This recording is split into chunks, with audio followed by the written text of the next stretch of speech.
It was just after 8 a.m. on a Monday when Maya Jefferson stepped through the front doors of Hargrave & Co., a mid-sized but well-established financial software firm headquartered in downtown Chicago. The lobby was sterile and echoey, all glass and marble and security turnstiles. Maya walked in without hesitation, dressed in a sharp navy suit, minimalist heels, and holding a sleek black laptop bag. Her natural curls were tied back, her posture tall, her expression unreadable but alert. She wasn't just visiting. She was stepping into something she had fought for, sacrificed for, and finally earned. But no one in the building knew that yet.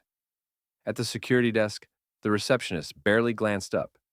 "Deliveries go to the back entrance," she muttered automatically. "I'm not a delivery," Maya replied coolly, placing her ID badge on the counter. It didn't yet have the new title printed on it, but the name was clear enough. The receptionist looked again, blinked, then glanced over Maya's shoulder as if waiting for someone else to explain her presence. No one did. "I'm here for the executive board meeting. 11th floor." The receptionist frowned slightly, still unsure, but buzzed her through without a word. Maya passed through the turnstile, heels echoing across the polished floor. She knew what this was. It wasn't just skepticism. It was that quiet kind of disbelief, the kind that says, "You don't look like someone who belongs here." When the elevator doors opened on the executive floor, everything smelled of expensive furniture polish and money. Thick carpeting, frosted glass offices, suits, old confidence. She didn't get 10 steps before she heard a voice behind her, sharp and unfamiliar. "Excuse me, who let you in here?" Maya turned slowly. A man in his mid-50s stood near the conference room door, holding a leather folder. His suit was impeccable, his hair graying at the temples, and his tone was laced with authority. Habitual, practiced, automatic. "I'm sorry," Maya replied, already knowing exactly what this was. "You can't be up here," the man said, stepping closer. "This floor is restricted to corporate meetings."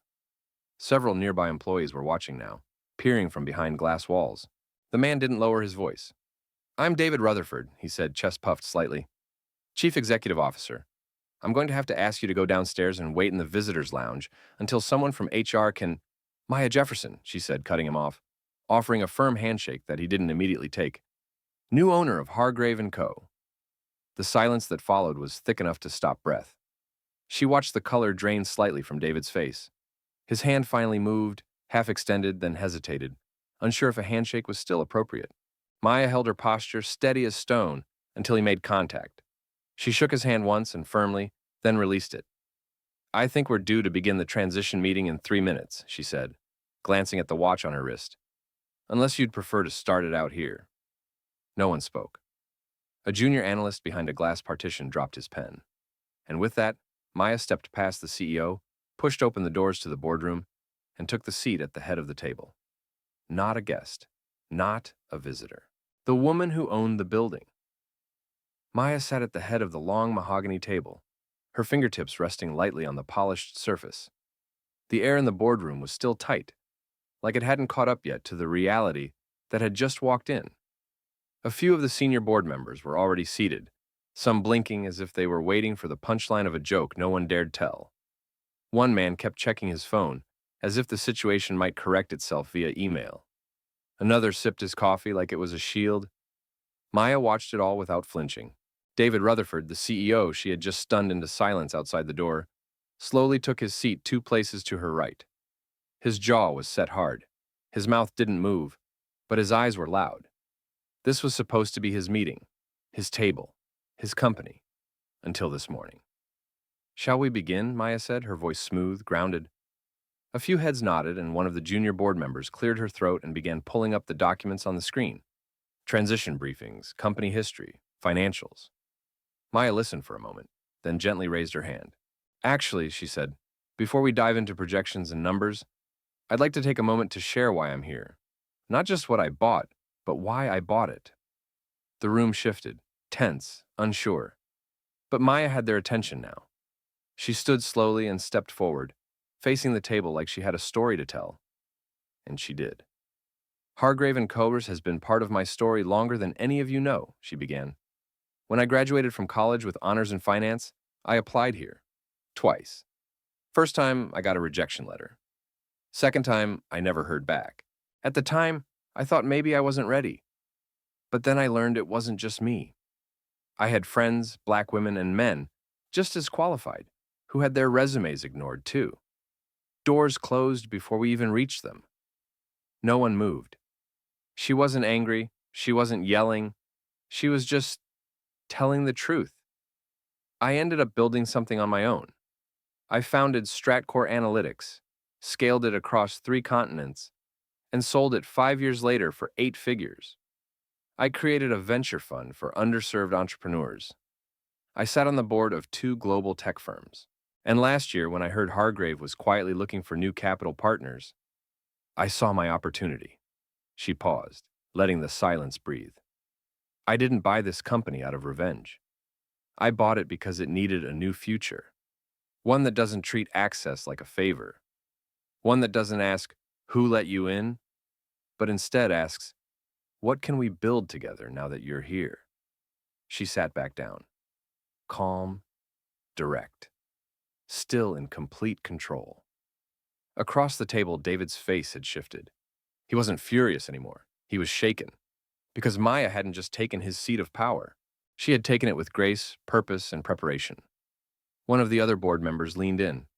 Ms. Jefferson, he said slowly, I had no idea about your background or your connection to the firm. That's okay, she replied evenly. You will. And just like that, the tone of the meeting changed. They began talking strategy, integration, future leadership. Not because they were comfortable yet, but because they realized the power in the room had already changed hands. She hadn't come to play their game. She had come to rewrite the rules. For the rest of the morning, Maya listened more than she spoke.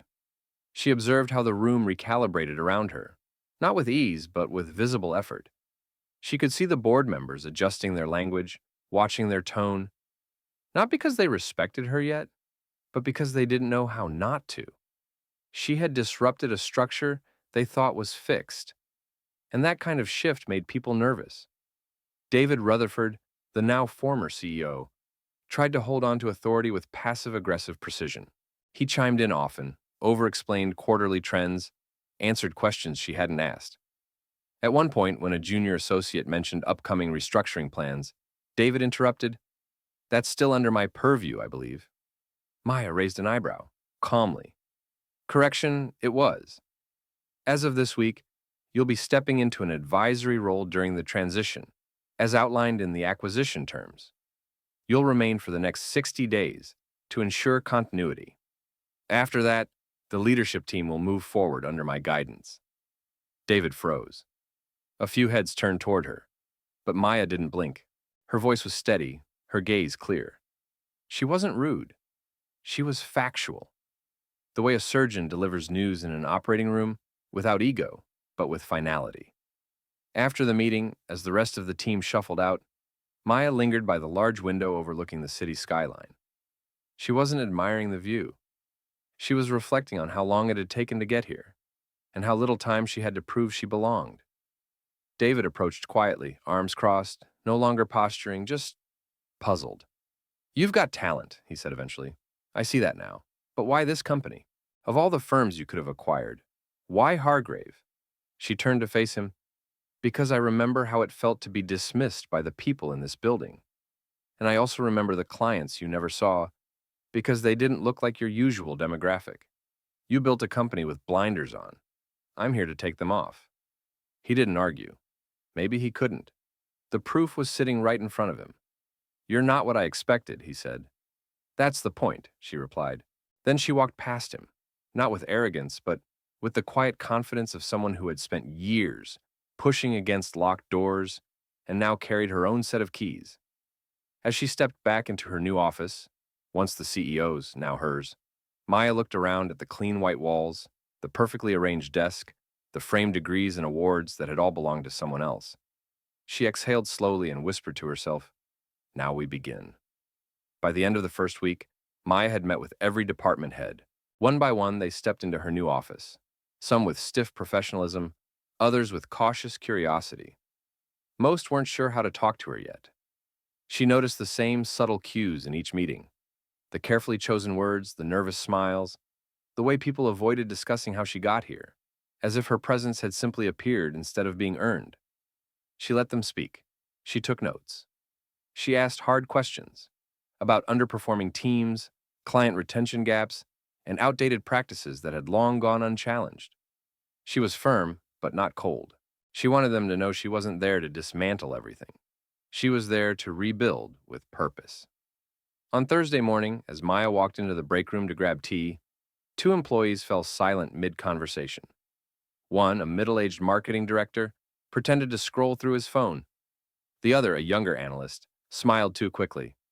"Morning," Maya said with a nod. They mumbled responses. One of them turned his back to the counter. Maya poured her tea slowly. She didn't confront them. She didn't have to. She'd seen this before. She was a black woman in charge now, and some people didn't know how to process that without questioning the legitimacy of her power. To them, authority had always looked a certain way, sounded a certain way. White, male, and usually named David. But Maya didn't need their comfort. She wasn't here to make them feel better about her success. Later that day, during a company-wide town hall, she stood before the entire staff for the first time. "I know some of you are wondering what changes are coming," she began. "I'll be honest, change is coming. But not the kind you fear. I'm not here to tear things down. I'm here to elevate what's been overlooked. Talent that's been buried, voices that haven't been heard, clients that have been left behind." Her eyes scanned the room. "If you're willing to grow, we'll grow together. If you're ready to listen, I'll listen too. But if you're hoping things will go back to the way they were, this probably won't be the company for you much longer." It was silent. The kind of silence that holds a mirror up to everyone in the room. Then someone clapped, and then another. And then a wave of applause followed, some genuine, some polite, but all acknowledging what couldn't be ignored. She had taken control without ever raising her voice. After the town hall, a junior software engineer approached her privately. She looked nervous, young, black, and determined. "I just wanted to say thank you," she said quietly. "I've never seen anyone like me in this kind of position. I didn't think it was possible. But now, maybe?" Maya smiled, fully, deeply, for the first time that week. "Now it is," she said. And with that, the tide began to turn. Not just in the company, but in the minds of those who had never imagined this version of leadership could exist. It was nearly 7 p.m. when Maya finally turned off the overhead lights in her office, letting the city skyline pour in through the floor-to-ceiling windows. Chicago shimmered in golds and purples, the hum of traffic below like a distant heartbeat. The day had been long, back-to-back meetings, onboarding new consultants, reviewing contracts from departments that hadn't been audited in years. She was exhausted, but something in her chest felt alive. She sat at her desk, sipping cold coffee, reviewing notes from the latest leadership development session she had introduced. Her vision for Hargrave wasn't just about modernizing software or expanding market share. It was about shifting the company's soul, creating a space where diverse talent didn't just exist in the margins, but led from the center. Her phone buzzed. It was an internal message from one of the department leads in product strategy. It was brief, but said everything. "Didn't expect to feel this inspired walking out of a roadmap meeting. I'm seeing things differently. Thanks for changing the temperature in the room." She smiled at that. Changing the temperature in the room? That was exactly what she was doing. Not burning the place down. Not trying to imitate what had come before her. She was warming the company into something new. Just then, there was a soft knock on her door. David Rutherford stepped in. Not with the stiffness of before. This time, he carried something in his hands. A box. "I figured I should clean out the last of my things," he said, not looking at her at first. "Didn't want to leave it for the janitor." Maya nodded. "Of course. You're welcome too." He walked toward the shelves, carefully removing a framed certificate and a few old business books. Then he paused. "I gave this place 30 years," he said quietly. "Built it from the ground up with people I trusted. People who looked like me, thought like me. I wasn't trying to exclude anyone. But I realize now, I never even looked for anyone outside that circle." Maya didn't say anything. She let the silence do its work. David turned to her, face softer than she'd ever seen it. You've done more in a week than I managed in my last 5 years. People are alert now. A little scared, maybe, but also hopeful. I wasn't expecting that. Neither were they, Maya said gently. But that's what growth feels like at first. Discomfort. He nodded slowly, processing. I don't know what the future of this place looks like, he added. But I'm glad it includes you. Maya stood and walked over, extending her hand. This time, he took it without hesitation. Thank you for building the walls, she said. Now, I'll open the windows. As he left, carrying the last of his legacy in a plain cardboard box, Maya looked out at the skyline once more. She didn't need validation, she didn't need approval. But what she had earned, without ever asking, was respect. And now, the real work could begin.